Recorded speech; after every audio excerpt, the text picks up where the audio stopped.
حضرت زبیر بن عوام رضی اللہ تعالی عنہ آپ فرماتے ہیں کہ لجپال نبی صلی اللہ علیہ وسلم نے غزوہ تبوک کے موقع پر اپنے ہاتھ مبارک اٹھائے اور دعا فرمائی. کیا دعا فرمائی؟ لجپال نبی صلی اللہ علیہ وسلم نے. کتنے شان والے وہ صحابہ ہیں جن کے لیے لجپال نبی ہاتھوں کو اٹھا رہے ہیں اور اللہ کے پاک بارگاہ میں دعا کر رہے ہیں. امام الانبیاء صلی اللہ علیہ وسلم آپ نے ہاتھ اٹھائے اور دعا مانگی, اللہ میرے ان صحابہ میں برکت عطا فرما, اللہ میرے ان صحابہ سے برکت کو واپس نہ چھیننا. دعا فرمائی, اللہ ان کو ابو بکر کا ہم نوا بناؤ.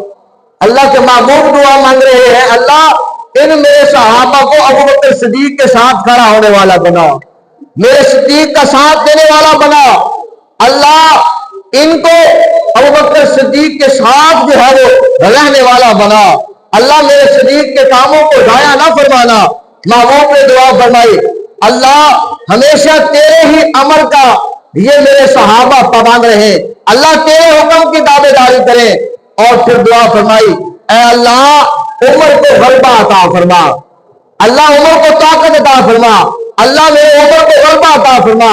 اور پھر سیدنا عثمان غنی کے لیے محبوب نے دعا فرمائی, اللہ میرے عثمان کو صبر عطا فرما.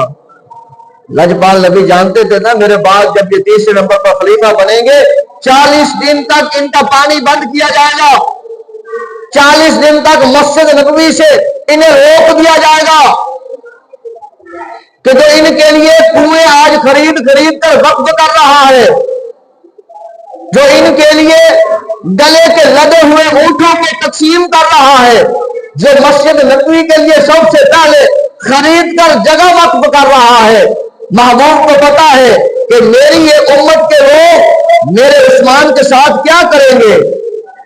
تو اس لیے محبوب نے غزوہ تبوک کے موقع پر دعا فرمائی, اللہ میرے عثمان کو صبر عطا فرما, صبر عطا فرما.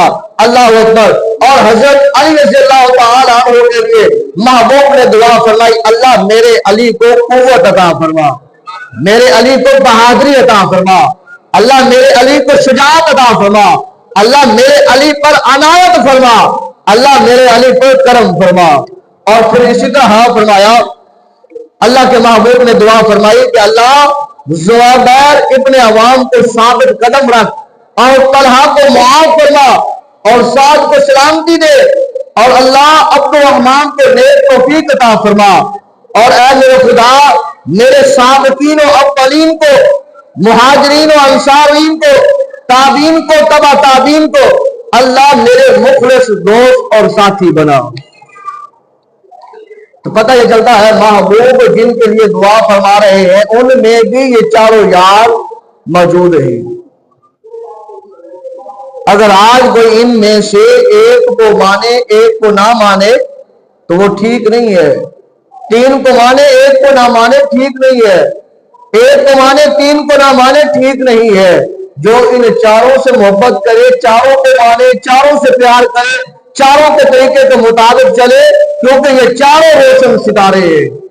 جو ان چاروں کی پیروی کرے گا, چاروں کے طریقے کے مطابق چلے گا, وہی بندہ راہ راست پر ہوگا, اور جو ان سے ہٹ جائے گا وہی بندہ بھٹک جائے گا.